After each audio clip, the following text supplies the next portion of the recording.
Hello everyone, welcome to the channel. So इस video में हम बात करेंगे वेट फॉर डाउनलोड एक्टिविटी के बारे में। वेट फॉर डाउनलोड एक्टिविटी क्या होती है, तो उसके लिए सीधा मैंने यहाँ पे वेट फॉर डाउनलोड यूआईपाथ के डॉक्स पे हम आ गए हैं।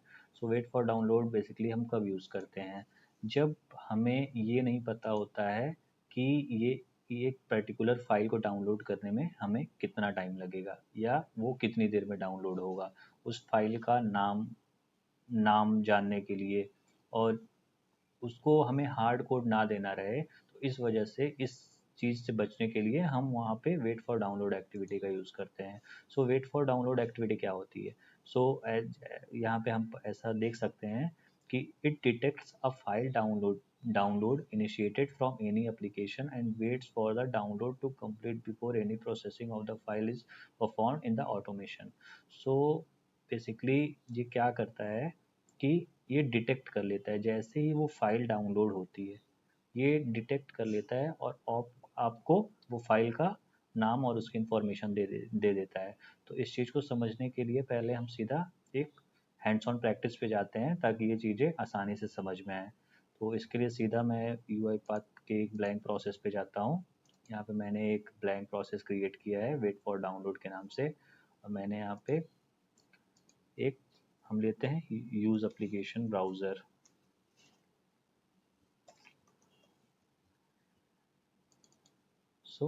मैंने एक यूज़ एप्लीकेशन ब्राउज़र लिया और मैं इंडिकेट करता हूँ यहाँ पे आरपीए चैलेंज की वेबसाइट को। इंडिकेट मैंने कर लिया। यहाँ से हम लोग इसकी प्रॉपर्टीज़ में जाके सिमुलेट कर लेंगे। सिमुलेट क्यों करते हैं ये मैंने आपको पिछली वीडियो में बताया है, उसके लिए आप लोग मेरी पिछली वीडियो रेफर करें जिन्हें नहीं पता है। ओपन को हम इफ़ नॉट ओपन कर लेते हैं और क्लोज को नेवर कर लेते हैं। अभी यहाँ पे मुझे यहाँ पे इस वेबसाइट पे क्या करना है, मुझे यहाँ पे डाउनलोड एक्सेल पे क्लिक करना है। ये क्लिक करते ही ये एक यहाँ पे चैलेंज 2 के नाम से एक एक्सेल जस्ट डाउनलोड हुई। सो इस चीज़ को करने कभी कभी ऐसा होता है कि हम क्लिक कर देते हैं और वो फाइल डाउनलोड होने में काफ़ी टाइम लग जाता है, जिन फाइलों का साइज़ बड़ा होता है या हमारे सर्वर डाउन रहता है, तो भी ऐसी प्रॉब्लम हमें डे टू डे ऑटोमेशन में फेस करनी पड़ती है। तो इस चीज़ से बचने के लिए हम डायरेक्ट डिले ना देके हम वेट फॉर डाउनलोड एक्टिविटी का यूज़ करते हैं। Wait for download wait for download में बेसिकली क्या प्रॉपर्टीज़ होता है कि ये हमें डाउनलोड फोल्डर देना रहता है। तो डाउनलोड फोल्डर ये आपके जो डिफ़ॉल्ट पाथ आपने गूगल क्रोम में सेट कर रखा है वो डिफ़ॉल्ट पाथ लेता है। बेसिकली इसने जो है system.io.path.combine environment.get-folder-path environment.specific-folder.user-profile-downloads पाथ। इसने यूज़र प्रोफाइल का डाउनलोड पाथ ऑटोमेटिक सेलेक्ट कर लिया है। पहले हम देखते हैं, उसके बाद ये पहली प्रॉपर्टी है। दूसरी फाइल है इग्नोर फाइल एक्सटेंशन। अगर आप कोई फाइल नहीं डाउनलोड करना चाहते हैं तो यहाँ पे हम लोग सीधा वो एक्सटेंशन, जैसे हमें पीडीएफ को इग्नोर करना है तो हम यहाँ पे स्ट्रिंग फॉर्मेट में वो pdf करके सेव पास कर देंगे। It will ignore this types of file. वो इग्नोर करके वो नहीं डाउनलोड करेगा। यहाँ पे बेसिकली टाइम आउट होता है। it specifies a time period for which to wait for the download to complete। ये क्या करेगा, आपका the default value is 300 second. ये 5 मिनट तक वेट करेगा। अगर 5 मिनट तक फाइल डाउनलोड नहीं होती है तो वेट फॉर डाउनलोड एक्टिविटी आपका एरर दे देगी। अगर हम इस टाइम आउट को बढ़ाना चाहते हैं तो फिर हम बढ़ा सकते हैं, इसको हम 600 सेकेंड्स कर सकते हैं, जो कि 10 मिनट हो जाएगा, या जैसा भी हमारे ऑटोमेशन पे डिपेंड करता है उसके हिसाब से हम यहाँ पे टाइम बढ़ा सकते हैं। ये डाउनलोड फाइल, तो और डाउनलोड फाइल क्या होती है, इसमें हम लोग बेसिकली क्या देते हैं कि अगर हमें उस फाइल का, इसमें हम वेरिएबल पास करते हैं जो कि उस फाइल, जो आपकी डाउनलोड फाइल होगी उसकी इंफॉर्मेशन ये डाउनलोड फाइल जो है वेरिएबल स्टोर करता है। सो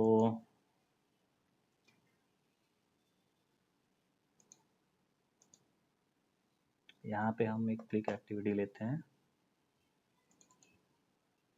और मैं यहाँ पे सीधा इंडिकेट करता हूँ।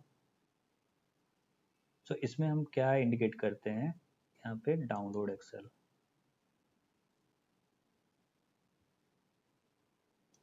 और यहाँ पे हम अपने सेलेक्टर को एडिट कर लेते हैं। सो मैं इग्नोर, हम इनर टेक्स्ट इग्नोर कर देते हैं और मैं सिर्फ ये डाउनलोड और टैग नेम लेता हूँ।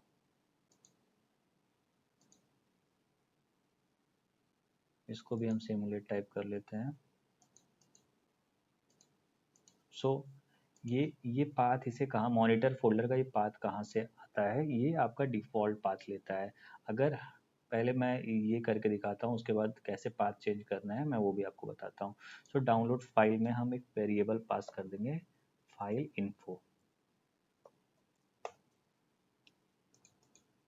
और अगर हमें कुछ इसमें ignore this temporary file extension में अगर मुझे कुछ फाइलें इग्नोर करनी है कि ये इस फॉर्मेट में अगर फाइल हो तो फिर इग्नोर करो मत डाउनलोड करो, तो इसके लिए हम यहाँ पे डॉट पीडीएफ और डॉट जेपीजी करके डाल देंगे। इफ़ नेसेसरी, अगर कोई ज़रूरत नहीं है तो इस चीज़ को हम ब्लैंक भी छोड़ सकते हैं। सो ये फाइल इन्फो के नाम, फाइल इन्फो के वेरिएबल में इसका वेरिएबल टाइप क्या होता है यहाँ पे हम देख लेते हैं। सो फाइल इन्फो का वेरिएबल टाइप है फाइल इन्फो। सो यहाँ पे हम एक लॉग मैसेज लेते हैं,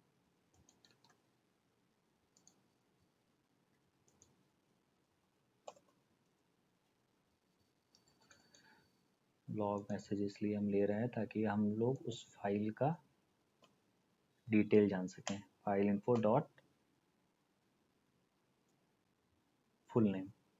सो बेसिकली हमें डॉट फुल नेम से उस फाइल का फुल नेम हमें यहाँ पे पता चल जाएगा। सो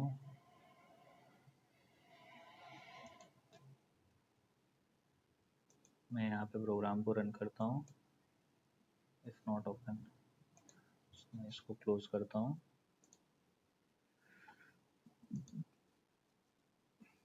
मैं यहाँ पे डिबग करता हूँ।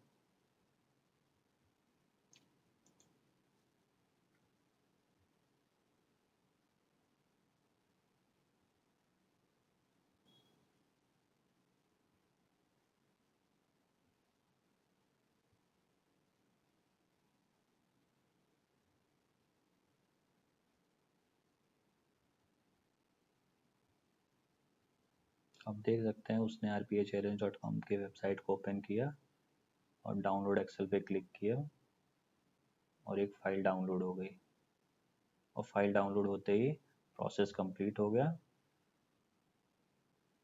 और हम सीधा इस वेरिएबल इस लॉग मैसेज में देखते हैं क्या होता है। तो लॉग मैसेज में यहाँ पे आप देख सकते हैं उसने कंप्लीट पाथ दे दिया जो रिसेंट फाइल आपकी डाउनलोड फोल्डर में डाउनलोड हुई है। सो हम यहाँ से सीधा चल के डाउनलोड फोल्डर चेक करते हैं। सो आप देख सकते हैं 1214 पे यहाँ पे RPA चैलेंज 3.xls नाम का फोल्डर एक डाउनलोड हुआ है। सो मैं यहाँ से डिलीट करता हूँ। RPA चैलेंज 3 नाम का फोल्डर डाउनलोड हुआ है। सो यहाँ से अगर हमें सिर्फ फाइल का नाम जानना हो तो यहाँ पे हम क्या करेंगे, डॉट नेम भी कर सकते हैं। So these are the properties जो हम यहाँ पे यूज़ कर सकते हैं फाइल की डिटेल को जानने के लिए। फिर से मैं एक बार इसको क्लोज करता हूँ और फाइल को एक बार और रन करता हूँ। सो अभी डाउनलोड फोल्डर में एक भी फाइल नहीं है।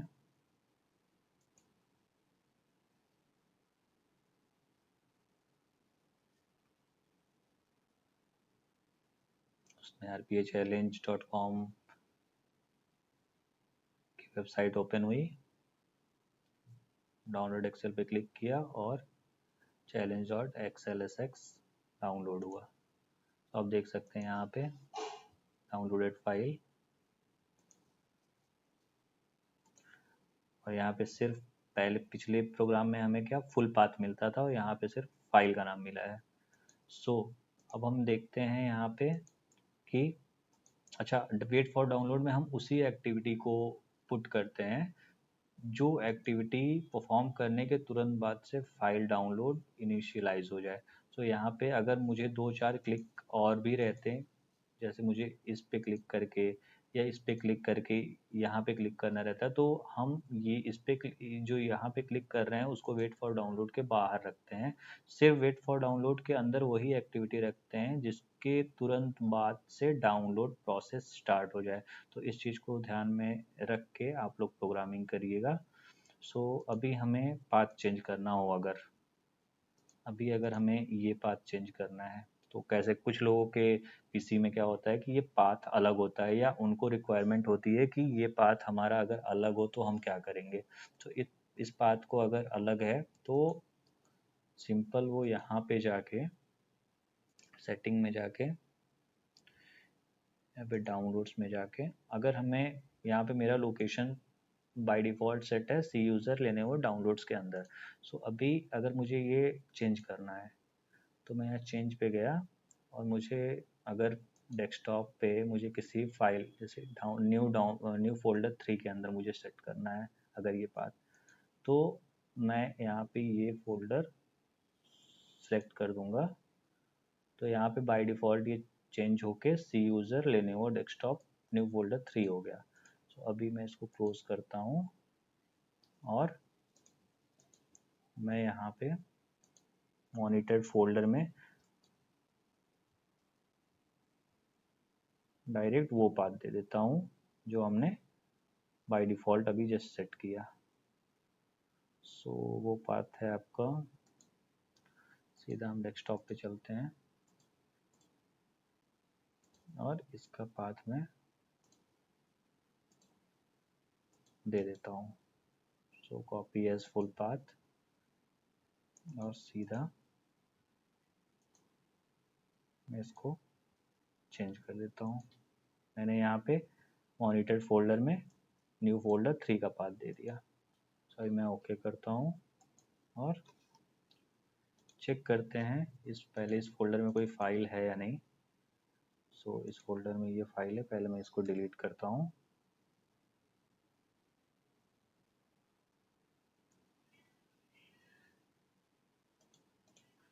और एक बार हम फिर अपने बॉट को रन करते हैं।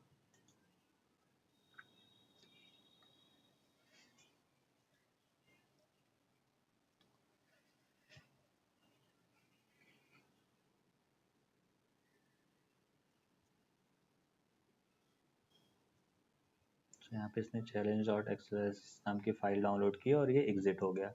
सो आउटपुट में हम देख सकते हैं फाइल का नाम एंड टाइम, जिसने 4 सेकंड लिया। अब सीधा हम चल के अपने फोल्डर को चेक करते हैं कि उसमें फ़ाइल आई या नहीं आई। सो आप देख सकते हैं that 12:19 AM, so file just अभी डाउनलोड हुई है। सो बेसिकली हम वेट फॉर डाउनलोड एक्टिविटी का यूज़ इसलिए करते हैं कि अगर हमें कभी अपने डे टू डे लाइफ में ये लगता है कि हाँ वो फाइल कभी 1 मिनट में डाउनलोड हो जाती है, कभी 5 मिनट लगते हैं, और उस चीज़ को अगर हमें डायनेमिक करना है तो हम इस एक्टिविटी का यूज़ करते हैं। हमें हार्ड कोडेड डिले देने की ज़रूरत नहीं रहती है वहाँ पे। सो ये एक्टिविटी बहुत ही ज़्यादा काम आती है। सो एक बार हम इसका डॉक्यूमेंटेशन देख लेते हैं यूआई पाथ पे।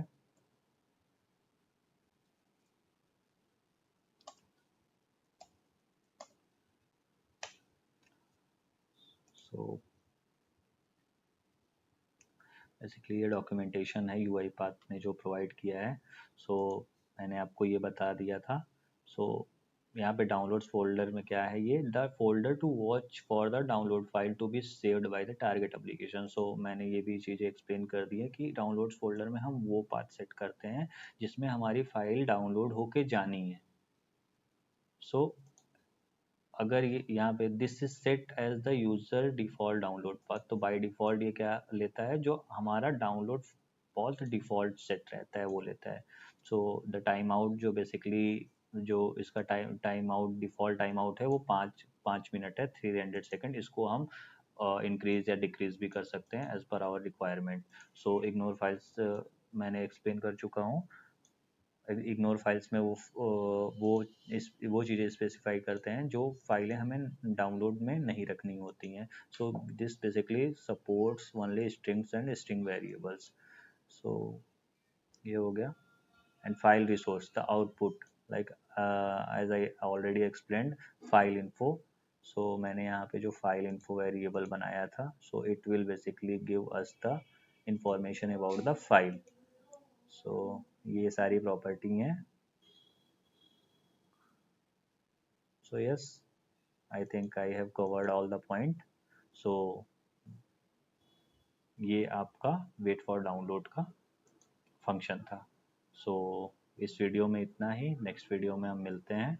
अगर आपको ये वीडियो पसंद आई सो प्लीज़ लाइक एंड सब्सक्राइब करें चैनल को।